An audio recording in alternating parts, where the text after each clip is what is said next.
Now, I've actually done this team wrong, and I'm putting out the wrong... I do this all the time. I do this wrong. You need to have all galactic... I'm gonna get rid of this. This is gonna go bye-bye. I'm not gonna... Greetings and hello there, everybody. It's me, your Star Wars Dad, Nooch Too Good. Here today to talk about the top 12 teams that you can farm for new or early game rosters. Now, this is kind of stuff we cover a lot on the channel.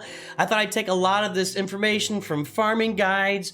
You know, I've started two new accounts this year. I've always got something going on with new accounts and early accounts on the channel. So I thought I'd take all that and just compress it down into what I think are the top 12 teams that you can farm early on as a player in Galaxy Heroes. You can see a lot of them here. This is based on the performance of these teams in game, mostly in Grand Arena for me, because you want to succeed in Grand Arena early on in Galactic War if you're a free-to-play player, then in Grand Arena, because Grand Arena is where you you really get some crystal income going alongside Fleet Arena. And so what I really thought, that's just generally my focus is primarily Grand Arena, because those teams work in other, you know, I can use those teams in territory wars and territory battles and et cetera, et cetera, et cetera. So these are what I, and also, sorry, accessibility, right? We're not going to say Inquisitors are a top 12 team for an early or new player, because that team takes a long time and a gazillion Chirotechs to farm. So let's talk about availability and utility. Oh, there, I just came up with that word. I mean, I didn't just come up with it. It's an existing word that had been used in this context many, many times by intelligent and highly professional people. But I just came up with it on the spot because I hadn't thought of it before I made the video. So let's get right into it. I got a bunch of videos to share. Let's go. Here's our very first team. It's the Bounty Hunter team. You can see them here. This is me. I hit a spot where nothing was happening, but this is me playing the Chewbacca event back in the day. I think this is about 9 months ago. Playing the Chewbacca event with my Bounty Hunters back when I had the chat on the left side. But yeah, Bounty Hunters are useful in Grand Arena. They're useful in all sorts of game modes, but their primary usage early is for what they unlock in the game. You need Bounty Hunters to get Chewbacca. You need Bounty Hunter ships to get the Executor, the Millennium Falcon, and the Finalizer. You need Bounty Hunter ships for literally those three different things. And just generally speaking, they're a very good, broadly useful team in Galaxy of Heroes. If you go get Zam Wessel and put her Omicron on her, it's gonna make that team even better. So Bounty Hunters are, and guys, these are in no particular order. I'm not saying Bounty Hunters are the best or the worst. I'm just bringing these out here as 12 teams that are really useful for you to farm early, new and early game. So Bounty Hunters are up there on the list. They're a very, very good team. Let's take a look at the next one. Now, you guys know that I love my Veers late Imperial Troopers, but what you're seeing right now is me trying to take out an Iden Versio team on defense when I'd already used Wampa. Wampa is the natural counter as long as you got the tenacity for it, but when you don't have Wampa, it's hard to find a team. If you're low on teams, you're not going to get through Iden Versio on defense. And early on, in early levels of Grand Arena, for you, you know, if you're down in Carbonite, you're going to get a lot of stops with Iden Versio on defense. She's also a great character there for Galactic War early on. She really fuels like those leftover troopers. You see here, Magma Trooper, Death Trooper, Storm Trooper, Shore Trooper. These are some of the troopers. You can put Snow Trooper in there with her. You can put Range Trooper in there. So there's a lot of different troopers you can put in with an Iden Versio team. But she just really makes this team hum and turns it into just a beast. Like, I mean, I'm not even making any progress with my General Grievous team here against Iden Versio. She's also very good on offense. My main pitch for her here is to have her on defense in Grand Arena and maybe other game modes as well. She's going to do a lot of good for new and early game players, and I'm not going to get through here, I promise. Let's fast forward this a little bit. I think we can see here that she's going to take out Grievous. Grievous lasts a while, but he can't get through this team. So she just makes that team super tanky, super survivable, super good. Iden Versio Troopers is a great way to go for a newer early account. Now, here are my Imperial Troopers taking out a Darth Traya team. You guys know that I love my Veers lead Imperial Troopers. You start with Veers, you've got Piet, you've got Dark Trooper, and then you can have Gideon or Stark or a Range Trooper, or you can really sub in almost any trooper there, but those are the top 6 that you'd have on that team. Veers, Piet, and Dark Trooper are the guys you gotta have. Gideon, Stark, and Range Trooper are kind of the sub-ins. You can bring in Shore Trooper as there for an initial taunt. So a lot of good things to be done. I love this team. I get through so many teams in so many game modes with my Imperial Troopers. They're really great on an early free-to-play roster, getting through Galactic War. You know, when you get to level, I think it's level 80, and you can put Veers's Omega on his leadership ability, that's when they start gaining turn meter every time they gain a buff, and that just makes them, they go over the top, to the moon, OP at that point.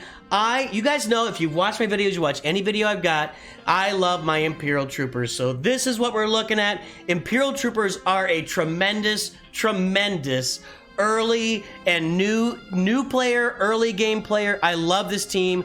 Go get it. It'll make, and plus they do two different assault battles. The Imperial Troopers, and by the way, Iden can fit into this too. I don't know how she does in the assault battles, but on the Ewok assault battle and also the Rebel Roundup assault battle, they're just gonna crush it and get you a lot of extra stuff. So Imperial Troopers, Veer's Imperial Troopers this time. All right, I'm pulling up my very first Grand Arena battle on my new Jabba the Hutt Rush account, and here's my GEOS. My GEOS are my fleet. So not only do I have the GEOS as a team with GeoBrit Alpha leading this, I'm farting around here right now. Let's go. Whoa, they already killed it? They killed it that fast, huh? Well, that's why I like them, because they kill stuff fast. Hey, the GEOS are going to function as your early game fleet and also as an early levels of Grand Arena. You put them on defense, and most people are not going to be able to get through GEOS and Carbonite down at the very beginning levels of Grand Arena. The GEOS are great. They also convert into a great Territory Wars battle for your Territory Wars team, for your guild, as you get the Omicron on Poggle. GEOS and their ships, an amazing early game team. You know, with the GEOS ships, I'm gonna go ahead and rewind that a little bit to run through how fast that goes. GEOS and their ships, you know, it's the quickest farming path to get a fleet available for free to play that can climb you into the top 50 of the fleet arena. That's what I've been doing on my free to play account. Again, check out that Jabba free to play rush. It's a playlist. You can have fun with that. Enjoy. But yeah, GEOS and their ships, that is an amazing early game, early or new game team. Now you guys knew, if you know me, you knew that this lovely lady, this ready to go to the sophisticated party lady here, is beautiful. Anyway, Wampa is unstoppable. Now this is actually footage of my very first Grand Arena on this account, and I don't have the Omicron on her yet, and she took care of this team. Now this is not like some big baller team, but when you get Wampa out there and you get her Omicron on her, she's beating Grievous teams. You can put her out there against all sorts of Shock T clone teams. I've beaten Gas with her. I've beaten Sith Eternal with Wampa. In the right situation, you can one-on-one, if you can get Jedi Master Kenobi down to just Jedi Master Kenobi, you can take him out with Wampa. Wampa is a major beast when you get her Omicron on her. I'd encourage you to go across my channel. I got so many videos of Wampa. I got shorts of Wampa. I've got lots of Grand Arenas. I always use Wampa in Grand Arena. She is an amazing new and early game character. Farm your Wampa, get her done today. And then we move to kind of the Wampa counterpart, another solo artist for those new and early rosters, Sabagio Press. Now, Savage with his Omicron does not have to function alone. Wampa has to be alone. You know, it's with no other allies on the field. That's what the Omicron reads. Savage's Omicron just turns him into a monster. This is my Sabagio Press wrecking a fully relicked CLS team. CLS is a monster in the game. Savage is a monster for CLS. You can also drop Savage on a Treya Omicron team as you move forward in the game, and that can defeat Jedi Master Luke. I've done it many times on this channel. Sabagio Press with the Omicron is just a beast. He is a beast, and he's very easily farmed. Probably is more than any of these characters or teams I'm saying.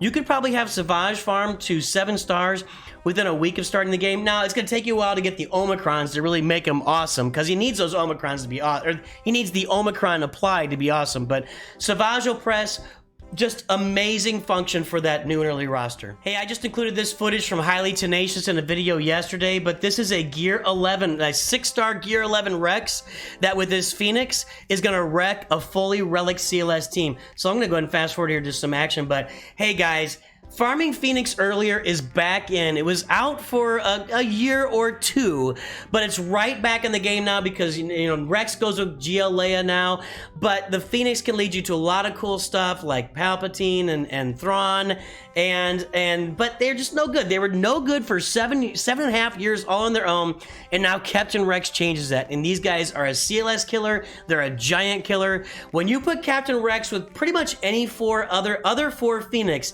he is going to turn that into a god tier team, and I highly recommend it.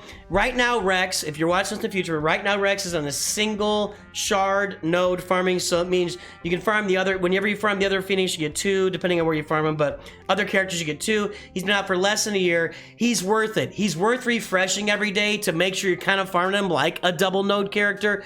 Rex is a machine. He can turn Phoenix into a monster team. In 3v3, he turns a Cody, I think it's a Cody clone team or a Rex clone team into a monster team. He just transforms other teams. Phoenix with Captain Rex is going to be in my top 12 teams for new and early gamers. And you can't make this list without including the CLS team. It's, you know, CLS, Chewpio, Chewie, Han, 3PO. This team gets so much done in this game. You see it right here. It's going to wreck this Hux team without even thinking about it. The Commander Luke Skywalker team, it's a great early farm. It's an available early farm. There's so much content out there about this early CLS farm. You know, Commander Luke Skywalker. He also, he will get you to the end of the Imperial Assault, Imperial Ambition, I don't know what it's called. The Empire, when you're battling the Empire in the Assault battle, this team will get you to tier 3 of that with no problem. It's an end game team, Commander Luke Skywalker. You know, go get that character, go get the rest of the team farm, get your 3PO added in there. This is an end game team, but it's available to new and early game players, Commander Luke Skywalker. Now, you guys know that I love a good Qui-Gon Omicron victory, and this is going to be one right here. You know, the guy just wrecks, and I've done this so many different ways. Sometimes it works where you don't have to have Qui-Gon die and you take him out. I think this one's close to that. This ends up being a very easy victory. I get a lot of easy victories with the Qui-Gon Omicron. You can also put him on defense. If you get this Qui-Gon Omicron with Anakin leveled up early in the game before people have Galactic Legends, you can throw it on offense, and it really gives problems to the other team. It doesn't work against Galactic Legends, but I love the Qui-Gon Jinn Omicron. It does so much for me in the game. It does so much for a new or early game roster. When you put Qui-Gon Omicron out there and you put Jedi Knight Anakin on the team, and make sure to keep it all Galactic Republic Jedi, by the way. If you put 5s in there, it won't work. Go look at my shorts on that. It's just dumb. Anyway, Qui-Gon he turns Anakin into just a nuclear bomb. And so I think in a second here, Qui-Gon's going to die in this battle. There, he's dead. Now watch what Anakin does here. I always convert it to 1x speed to do slow motion. Just wipes everybody off the map. I love a good Qui-Gon Omicron with Jedi Knight Anakin, and so should you. Darth Vader's Merciless Massacre has long been the first Zeta that we all say everybody should get. I'm not sure it still holds that status right now. I see Merciless Massacre fading a little bit in the game. You know, now kind of being replaced by characters like Wampa or GeoBrute Alpha, but Darth Vader's Merciless Massacre Zeta is really, really important, and it turns him into an absolute beast in Grand Arena and other modes. And you can see him here. He's killing a Phoenix team pretty much by himself. Just a Tarkin lead out there. He maybe didn't even really need it. But Vader with a Palpatine lead, Vader by himself, often use him to kill GEOS. He fits into my Darth Traya team later in the game where I'm killing Jedi Master Luke. You know, Darth Vader is just a really, really important character for new and early gamers. The Jedi Knight Revan team is going to do so much for you early and mid and late game. Jedi Knight Revan is a great team, very accessible early on. This is here against Bounty Hunters. This is a free win. There are lots of other teams he can battle against and win. Grievous. He can just fight with Yoda in there. It's just a great team to have early on. It's a team used in all modes of the game. Jedi Knight Revan, and then plus you need to have him to get to Darth Malak to add to your Darth Revan team. I can't recommend Jedi Knight Revan enough, and right now he applies to the Crate Dragon Raid. That's going away soon, but Jedi Knight Revan is a great farm for you new and early gamers to add to your roster for Grand Arena and other game modes as well. And we pivot from Jedi Knight Revan to Darth Revan. You know, if you have Jedi Knight Revan and Darth Revan, you got the characters farmed up. You can get Darth Revan, Bastila, Malak, HK. You can do, and I'm gonna kill Jedi Knight Revan here with this team. This team does so much. Later you get Darth Malgus, they become a monster defense in Grand Arena for you, or even a great offense, but the Darth Revan team is better than the Jedi Knight Revan. Just objectively better than Jedi Knight Revan, and that was the whole purpose of the team. This guy and this team, and with Darth Malak on there, is a great farming path for a new or early gamer. I can't recommend it enough. It is a very available team. It takes you several months to get done, but man, when you get it done, it is an earth-shattering, game-changing type of early team to have on your roster. So Darth Revan, can't recommend him enough. He's awesome. Get him done and get him on your roster. And there you go, boys and girls. That's the top 12 teams for new and early game rosters from this guy's point of view. And yeah, I've started a whole bunch of new accounts in the last 2 to 3 years, so I think I got a pretty good idea. But the new and early game team, these teams will not let you down new and early games. And I'm not saying you should farm all 12 of them immediately. That would get you too much going on. But you can farm 2 or 3 of them at a time and get them done, take them up to relic levels and complete those teams. And plus with teams like Wampa in there, Savage, those are one character teams. You can do a whole Grand Arena team with only 1 character farm. The Qui-Gon Jinn Omicron is 2 characters with Qui-Gon and Anakin in there. A lot of great things with limited characters for those teams. And these other teams will just add to you. Same thing with Darth Vader. He plays by himself, or with Palpatine, with Tarkin and Elite. These teams are going to do a lot for your roster from top to bottom. The Veers Imperial Troopers, the Iden Imperial Troopers, the Geo Brood Alpha, GEOS, and their fleet for free-to-play gamers. Wampa, Savage, the Captain Rex Phoenix, Commander Luke Skywalker, CLS, your Bounty Hunters with Boss, get the Helm, your Darth Vader, Qui-Gon Jinn with that Omicron, Darth Revan, Jedi Knight Revan. These teams are the banger teams, the best, the top 12 teams for new and early game farms. And if you want to find the complete team, see how they all work, watch a Grand Arena stream on the channel. I've got Revan farming guide, I got a CLS farming guide plus, I got a lot of great stuff out there, how to mod these teams, all made for you guys. Go check it out. Thanks for being here. Make sure to like and subscribe. I love all you guys. I'll talk to you soon. Always remember, Nooch too good.